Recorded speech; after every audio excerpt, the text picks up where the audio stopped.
Oxi.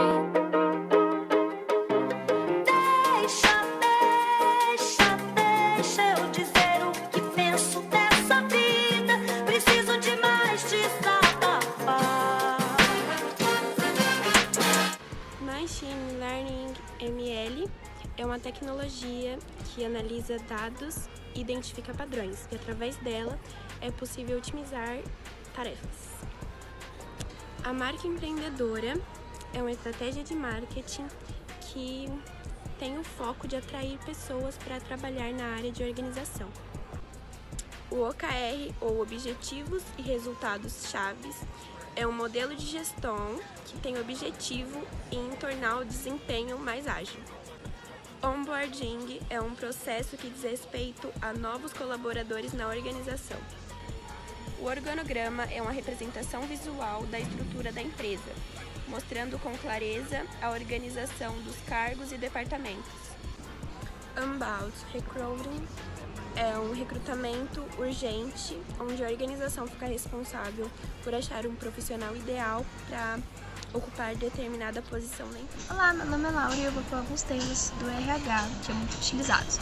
Headhunter seria caçador de talentos, que é aquele recrutador que utiliza de conhecimentos deles para como adequar melhor alguém no seu espaço de trabalho.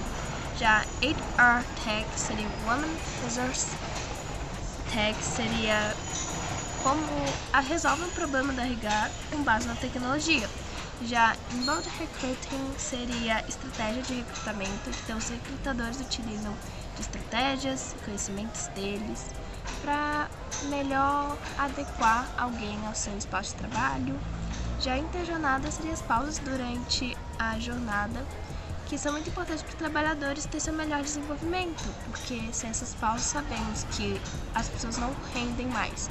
Know-how seria como fazer, então é o conhecimento que as pessoas devem possuir para fazer seu trabalho designado. Já KPI seria Key Performance Indicator, que são indicadores de performance dentro de uma empresa, para saber se o desenvolvimento dela está bom, ruim ou mediano. Já LGPD é a Lei Geral de Proteção de Dados, a qual uma empresa deve respeitar para que não fornece os dados dos seus trabalhadores ou seus consumidores à torta e à direita, que sabemos que pode dar muita dor de cabeça. Pela letra R, temos o recrutamento data-driven, em que a empresa pega e recruta por meio de dados. Eles pegam esses dados e vê qual candidato melhor se adequa à vaga. Também temos o RH estratégico, onde os profissionais de RH, por meio de dados, buscam otimizar os processos e está sempre buscando melhores resultados. Passando para a letra S, temos salário bruto ou salário base, que corresponde à remuneração que o contratado foi empregado para receber. Originalmente, ele só poderia ser feito em dinheiro vivo, mas com a evolução tecnológica, atualmente ele pode ser feito em cheques e depósitos bancários. Salário emocional, como o próprio nome já diz, vai muito além da remuneração em si, mas é baseada no sentimento de reconhecimento que o empregado tem de gestores e beneficiários. Já o salário líquido é aquilo que o funcionário de fato vai receber no final, tirando todos os descontos e os benefícios, ou seja, é aquele valor que vai cair certinho no final do mês na conta dele.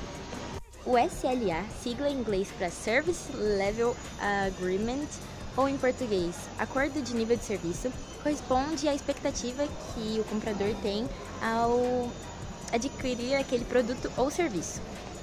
Esse acordo deve obter as metas, as soluções e as penalidades que podem ter durante o serviço, e também é um meio de avaliar a eficácia ou a experiência do cliente com aquele produto ou serviço. Oi, eu sou a Liza e eu vou falar sobre a síndrome de burnout. E a síndrome de burnout é diferente de bore-out, né? Porque a de burnout é o esgotamento pelo excesso de trabalho, e ela ocorre quando o profissional passa por algumas situações desgastantes e está vinculado ao nível de pressão no ambiente corporativo. E os principais sintomas da síndrome de burnout são cansaço excessivo, dores de cabeça frequente, insônia, dificuldade de concentração, fadiga e pressão alta. Eu sou o Cauã e neste vídeo, junto com a Liza, nós vamos estar falando um pouquinho sobre algumas palavras do dicionário de RH. A primeira palavra é a business partner. Essa palavra, representa o profissional que é responsável por fazer a ligação entre as altas classes dentro de uma empresa, como os CEOs, diretores, e das baixas classes, como as equipes. E ele faz essa ligação e toda essa comunicação. A segunda palavra é clima organizacional, no qual essa palavra refere a como os colaboradores veem a empresa e como a própria empresa, as próprias equipes se veem, o clima da empresa. E a terceira palavra é coach, que é diferente de coach. Essa palavra, ela se refere às reuniões que são feitas com as equipes, com os CEOs, com os diretores, que é para melhorar as habilidades, para poder conversar. E essa reunião, ela é aplicada pelo professor, que é o coach. Eu vou falar sobre a cultura organizacional de uma empresa, né? E cada empresa, ela tem uma cultura única. Então, uma organização, ela precisa mostrar quais são seus valores, crenças e ações que definem a sua cultura e conduzem o dia a dia e os processos da organização. Dashboard da gestão a próxima palavra, né? O dashboard, ele é um conjunto de indicadores muito importantes para a gestão das organizações, né? Então, ele é um sistema que reúne as informações mais importantes para a gestão de uma forma visual. E as métricas contidas no dashboard são importantes para avaliar a situação dos negócios, das metas, entre outros, e podem ser obtidas em tempo real. Automação de processos é a técnica de utilizar recursos tecnológicos para otimizar os processos internos do RH. Assim, substituindo o homem pela máquina, e a máquina passa a fazer processos manuais, deixando o profissional livre para atender outras demandas. A avaliação 180 graus, ela é a mais usada pelas organizações. Nesse modelo, o gestor ele analisa os funcionários e depois disso os profissionais fazem uma autoavaliação. Essa autoavaliação, ela é feita por base de uma meta determinada nesse período.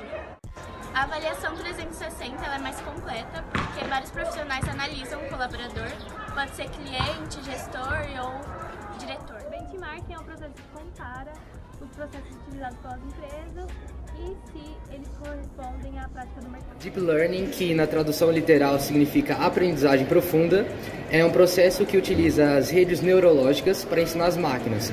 Assim, elas podem enxergar padrões numa grande quantidade de informações. Downsizing, que é a redução de níveis hierárquicos, assim aproximando os líderes de equipe. Em outras palavras, é a redução da força de trabalho, ou seja, a redução de pessoal. Eu sou a Ana Beatriz e eu vim explicar 3 palavras aqui para vocês. Bom, a primeira é Employee Experience, que é tipo assim, são ações que a empresa promove para melhorar a experiência do colaborador. Tipo, para melhorar como é que eu posso falar? O ambiente de trabalho em si. Assim, acaba que o empregado e o empregador, eles geram uma boa relação entre si. Bom, a segunda palavra é o Employer Branding, que sua tradução seria marca geradora, e é uma estratégia de marketing para gerar uma imagem positiva para a empresa, para essa imagem ser passada para outras pessoas. Agora, para a última palavra é o Employee Net Promoter Score, ou ENPS, que é uma ferramenta para medir o nível de satisfação dos funcionários, que é tipo para ver se os funcionários recomendariam a empresa ou não. E Recruitment é um software de recrutamento que utiliza ferramentas e recursos digitais para admitir novos colaboradores. O escopo de um projeto é um material onde está escrito como se deve fazer determinada tarefa. Experiência do candidato tem a ver com a jornada que ele teve durante o processo seletivo na organização. Feedback é a avaliação do seu trabalho, citando os pontos positivos e negativos. O fit cultural tem como objetivo avaliar quanto que o candidato está alinhado com as diretrizes da empresa e ver se ele está preparado para os desafios que ele vai encontrar. O funil de recrutamento está ligado às etapas de contratação, que são elas: consciência, interesse, pesquisa ativa, aplicação, avaliação e contratação. As hard skills são todo o conhecimento técnico que o profissional possui. Isso pode ser visto em currículos, certificados, diplomas e cursos. Com a letra A, a primeira palavra que a gente tem é absenteísmo, que é basicamente a falta de profissionais no local de trabalho, seja por ausência, enfim, faltas no geral. A segunda palavra, ou sigla que a gente tem, é AI, que tem origem do inglês Artificial Intelligence, que é basicamente em português inteligência artificial, que é usada para tornar os processos mais ágeis, inteligentes e, enfim, rápidos de uma maneira geral. A palavra é API, que o termo em português significa Interface de Programação e Aplicação, que basicamente é um conjunto de rotinas de programação que serve para os desenvolvedores web criarem aplicativos simples. E a partir dessas APIs é possível desenvolver softwares, programas, aplicativos para seja Android ou iOS. Bom, outra palavra é ASAP, que em inglês significa As Soon As Possible, traduzindo para o português significa sempre possível. Essa é uma sigla usada quando você precisa de uma tarefa ou algo urgente dentro do seu trabalho e assim que possível que seja entregue aquilo que foi determinado. É um método de avaliação de competência para avaliar e testar colaboradores. Essa é uma plataforma de seleção e recrutamento de um processo seletivo online. A Guia de Recursos Humanos é um processo para avaliar política, documentação e programas de um departamento de recursos humanos. O Smart Recruiting é um processo de admissão na empresa, ou seja, quando a empresa quer um método mais simples e assertivo de contratar pessoas, eles usam esse método. Soft skills são competências individuais que uma pessoa tem para lidar, por exemplo, quando ela está sob pressão ou estresse no trabalho. Talent Acquisition, ou aquisição de talentos em português, é um método que é basicamente contratar pessoas que têm uma qualificação melhor para a vaga que você tem aberta. Transformação digital é quando uma empresa ela busca seguir as tendências tecnológicas do mercado. Turnover é quando há uma rotatividade na empresa. É uma métrica usada para ver quantas pessoas foram demitidas num período dentro da empresa. Workshop é quando um grupo de pessoas tem uma formação por um profissional.